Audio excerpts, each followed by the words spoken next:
Welcome to our smoke-free multi-unit housing video.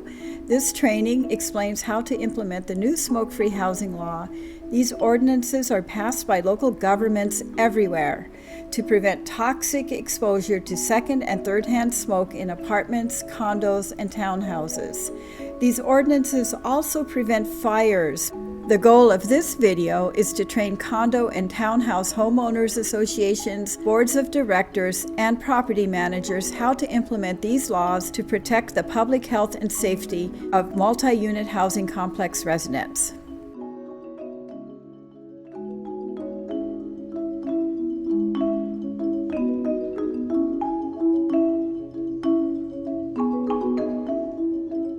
Hi, Michelle. I'm Pam from the Smoke-Free Coalition. I was the one you talked to yesterday when you called, wondering if we had some suggestions on ways that you could help the condo complex that you're managing implement your city's new secondhand smoke housing law.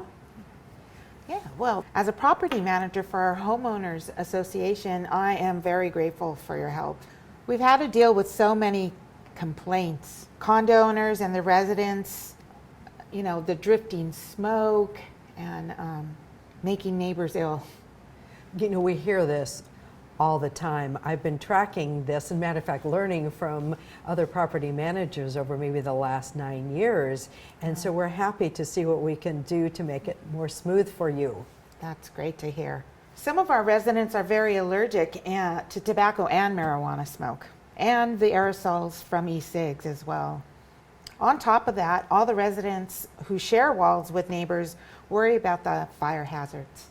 Mm-hmm. Yeah. The worry is if their neighbor falls asleep with a lit cigarette or marijuana joint. Yeah, I can understand why that would be a concern. I know it would be for me. Are there any other concerns that you deal with that you think that the new ordinance might be helpful for? Well, the residents with children, they don't want their children to have to inhale drifting marijuana and tobacco smoke from their neighbors' balconies. It just doesn't stay put, does it? No, it doesn't. Yeah, we've had to deal with so many complaints here with the condo owners. They feel they just have the right to smoke in their condos because they own the condo. And not all of the residents are owners either, are they? No. Then you have the renters as well.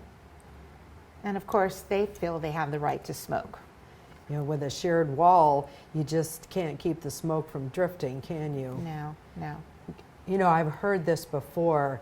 It just makes perfect sense. I think I can help. Are there some other concerns that you have to deal with that maybe this new law will handle? Well, yes. Some of our condo owners are actually underwater with their condos. So they owe more money than they could get if they sold it. And so it's not easy for a condo owner to simply move if they are stuck with a smoker or vaping neighbor. What we've learned is there are two benefits. One is that public health improves when people stop smoking in their units, because obviously then you don't have the smoke drifting. And secondly, the property value actually goes up in units that haven't been smoked in. Also, too, there are more people who don't smoke than do smoke. So it actually increases the pool of either renters, if that's what an owner's doing, or if they need to sell. It makes it easier not to have to deal with making excuses for what they know have been deadly toxins left over. Are there other financial incentives that might help our HOA and residents embrace this new smoke-free law? So I've got some points that perhaps you'll be able to make to them that will help them embrace this new ordinance. One, as we know from what you've said, drifting tobacco smoke can actually increase maintenance costs, and repainting walls and cabinets, replacing carpeting, and cleaning ventilation systems. And speaking of ventilation systems, I've noticed that most condos have a shared ventilation that maybe goes across the attic. And when you have one fan turned on, it seems to suck down in the other unit. So trying to block smoke from drifting between units has not been anything that we've had reports of success with. So if they're not smoking in the unit, you don't have to deal with that shared ventilation. You know, and it goes through every cutout. The smoke goes through the windows, doors, and vents between the units, light switch cutouts, sockets. What we've been told is that preventing smoking altogether is the only real effective way to keep this transfer from taking place and the complaints from taking place and the extra expense from taking place. And worst of all, you might have read there was a report about a condo fire not that long ago, and it mirrored one in the same area from a year before, where tenants were displaced for over a year waiting for the property to be rebuilt. So just fires alone is something that is worth, getting relief from. Yeah. The one of the other things is that in addition to some of the financial benefits, there's a little bit of peace of mind in not having you, maybe as a property owner or the homeowners association, having to deal with people complaining about one another. If the property is smoke free and the requirements are clear, that should make everything a lot more harmonious. It sounds good to me. How do we address the perception that we can't tell condo owners what to do in their private residences? I understand that that's a common thought, and sometimes they forget that that's already part of condo and townhouse living. People already know that they can't have loud music that will impact on their neighbors. They can't be having a meth lab going on in their space. So this is just another guideline, in this case, a law that they have to follow. So just living in a condo, they have learned that they have to give up some things in order to get the savings of and peace of mind of being in a property of people where the maintenance is handled by an association. So it's nothing new, and you might recall that there isn't actually a constitutional right to smoke. So sometimes the homeowners will say, well, I have a right, and yet actually people who smoke are sort of like a consumer group, like Pepsi drinkers. The only difference is that you don't have secondhand Pepsi unless something spills. So it's a real health issue, and that's what everybody needs to remember. Yeah, I heard something about it's not about the smoker, it's about the smoke. Again, that's a perfect way to be thinking about this. So we want to comply, but we don't want to be the smoking police. Understood. Nobody has time for that. You'll find that based on the feedback we've gotten from other property managers, these tobacco control laws are largely self-enforcing. Now, you would handle them just the way that you currently handle other complaints. So maybe you have a system that's already in place at this particular property for fielding issues. Maybe that barking dog, the loud music. So you would use the same forms that you used before. There's a couple of steps that you might take in order to have high compliance, and I've made a few notes here. Let me make sure I cover them all. So your homeowners association, the first thing you'll need to do is discuss it as the property manager with homeowners association, so that they know about the ordinance and everything that's outlined in it, because it's got some very specific guidelines. The homeowners association may decide to update their CC&Rs, so their covenants, conditions, and restrictions, to include compliance with this new law. And also, too, I want to make sure that they're clear on what it covers. So in this instance, that it's 100% non-smoking units. That includes the balconies, the back porch areas, the common areas, the parking lots, if they're included. So you want to make that very clear. Now, they won't have to do that. I didn't hear whether or not your particular CCNRs already include a clause that says that the property must comply with all local laws. So if it already says that, then that's incorporated and you don't need to add something new to the CCNRs. You maybe have some guidelines or rules or procedures that you do. In this ordinance case, you have an option of having a designated smoking area. If you're going to use that, making sure to follow the guidelines that it needs to be 20 feet away from common areas, that it can't be by places that people share, like the trash bins and such.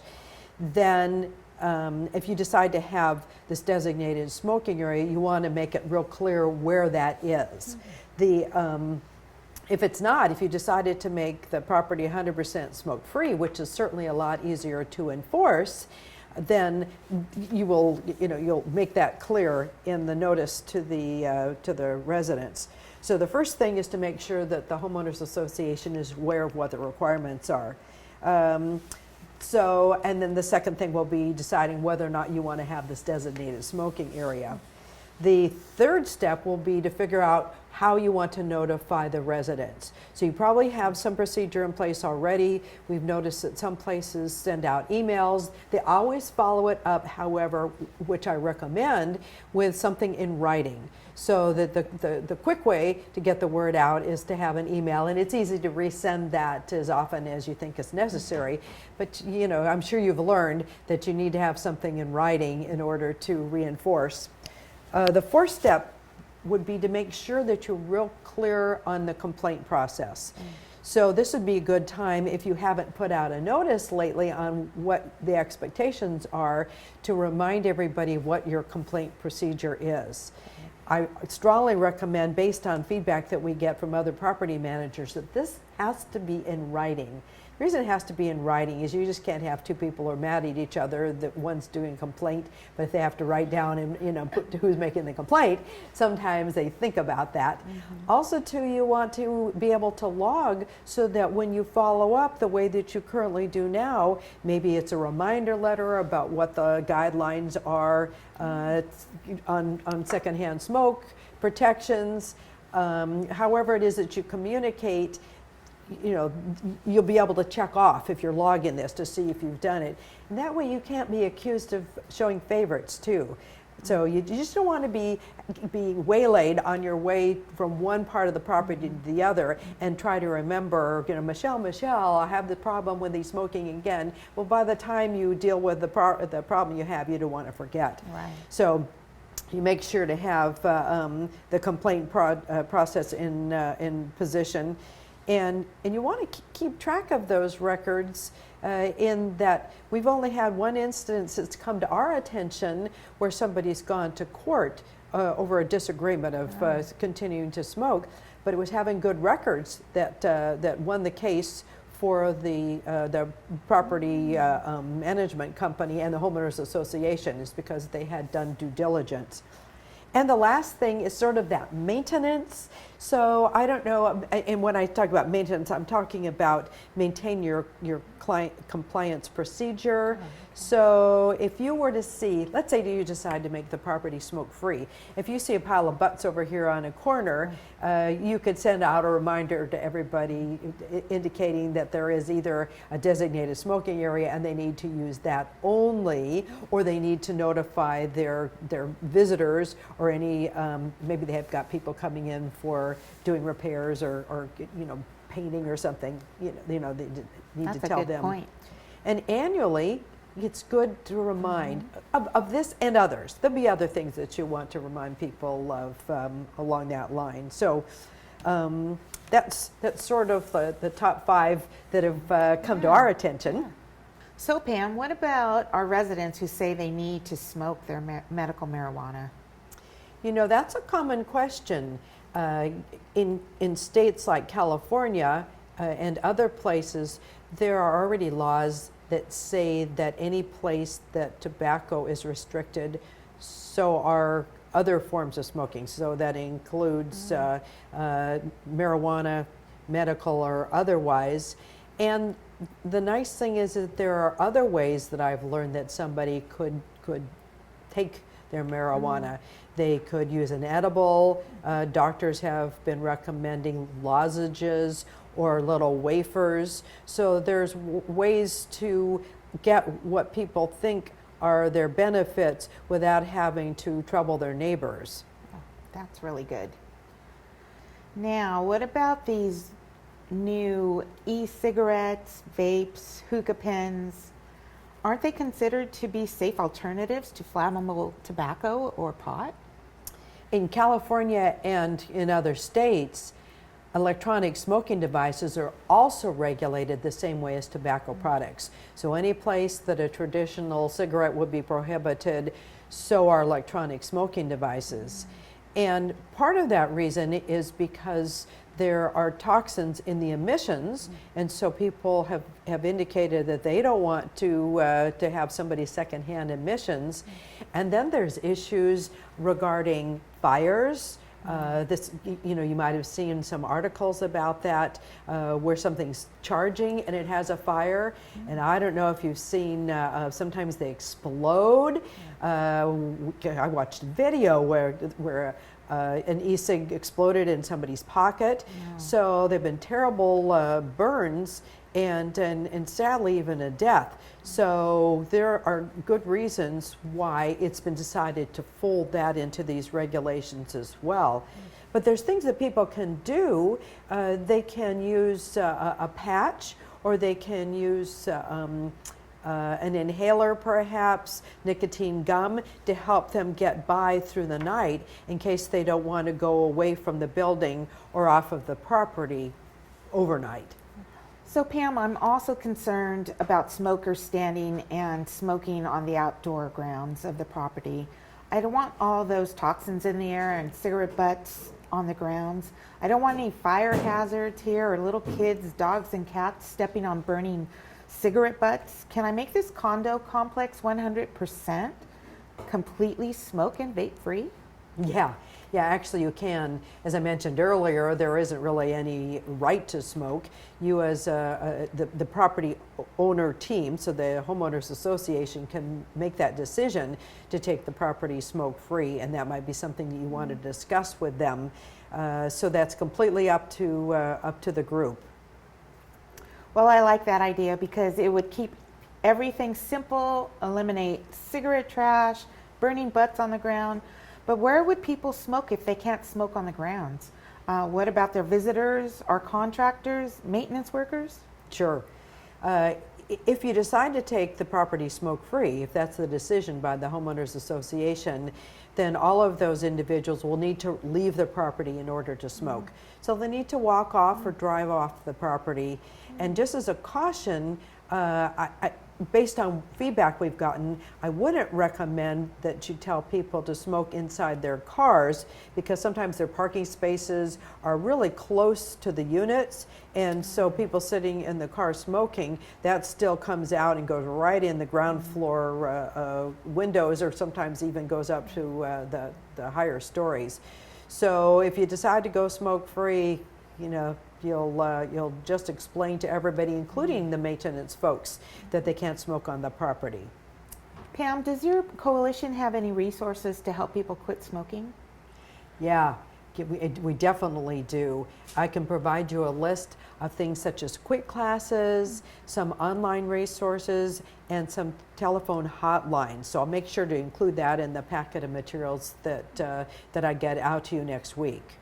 That's great. So how can I notify my residents of the new smoke-free law?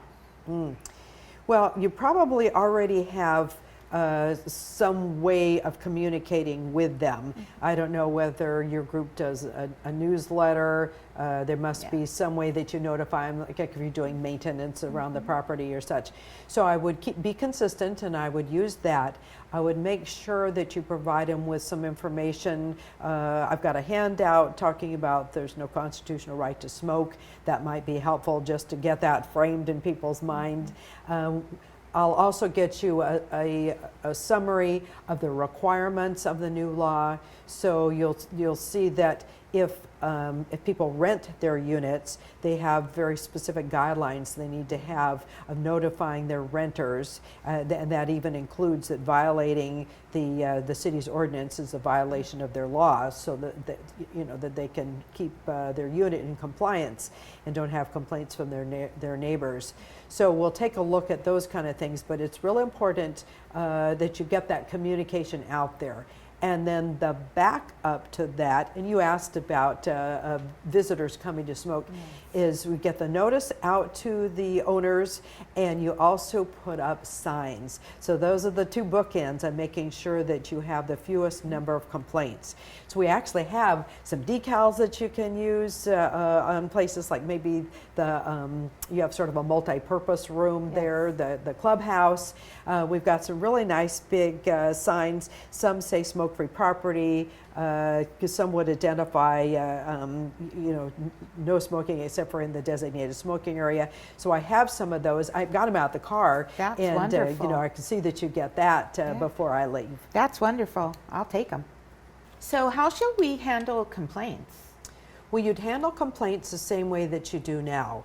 That's the beauty about this, is it really doesn't create a lot of different procedures other than what you're used to. It just adds one more item to the list of issues. As I mentioned before, you want to make sure in that notification to the property owners that you outline specifically the way you'd like to receive those complaints. I've been told that you'd want to have the complaints be in writing, and that you have some sort of procedure for responding, the way that you do now. Consistency is your friend. Okay, so here's a very important question, Pam. How do I deal with violations of the smoke-free ordinance? So you already have a complaint procedure in place. I bet you already have a violation guidelines as well. So I know in some properties there's a fine. Sometimes there's a restriction of privileges. Maybe you can't use the pool while there's still a complaint pending. When there's something that's outstanding. So you'd make sure to use those same kind of guidelines. And then a warning letter. Those are, the same thing you do now. I'm sure that you've got something in place right now. Now, what if a condo owner refuses to comply? Can my local government help? Well, you'll notice in the copy of the ordinance that I've given you here that there are outlines what it is that are the requirements the city's agreement. And so they've established that there are some fines for violation as well. So once you've gone through, it's been recommended, once you've gone through the procedure, the complaint procedure, the way you would always handle it, then you would contact the individual that's at the city. Sometimes it's a code enforcement officer, sometimes it's a member of law enforcement. You would indicate that on these certain dates and times you'd had complaints, this is what you did in order to try and solve the problem, that it hasn't seemed to have gone away, and then you can engage them in coming to assist you in terms of complying with the actual law from the city itself. So absolutely, you can reach out, and if you have questions, you can contact the coalition too. We'll be happy to let you know if we have some other ideas. Well, thank you so much. Yes, we would love to have 2 decals for our office and swimming pool entrances. Perfect. I'll get you those out of the car before I leave. Anything else you can think of? Well, I think I'll take you up on 2 large durable metal signs for our parking lot entrances. Okay. Are there any videos that we can email to our residents to help them understand how important this new law is? Yeah, that's a good point. What a good idea to think of that. You can email them links to some YouTube videos. Public Health Policy Services has some videos on their website, and that's an excellent way to have come in at it from a different direction. So sometimes somebody could play a video in the background, or they find it informational, and you know how it is, if they see it on TV, it must be true. Pam, you mentioned having some examples of HOA notifications. Can Absolutely. I see those? Yes. So in this folder, I have the summary that I mentioned of the ordinance, so that'll be real clear. Here's an example of something you can use, and you can make up something on your own, but here's something that's some steps to making the buildings and property smoke-free, and also the little mention of the fact that there's no constitutional right to smoke. So that's helpful. In the summary of the ordinance, it also says when people have to be in compliance. And so they've given the communities a little time to get ready and to get the word out to everyone. Here's an example of a letter to residents, making sure that they're clear about smoke-free outdoor spaces, and then you can do it back to back, or you can make it all into one letter. Here's a sample of what you might include regarding indoor smoke-free areas. So this will talk about their units, it'll talk about the halls, it'll talk about the laundry room, this kind of facilities. So as I mentioned, you can combine it, you put your letterhead on it, feel free to rearrange. It's just some ideas that we've gotten from others. And then here's an example of a complaint form. And so this is a format, if you have a website for the property, you could make so people could fill out the form that way and send it to you, so you get it, and then you'd be able to print it out later. And then on the back of this, there's a log for you, so you can follow up.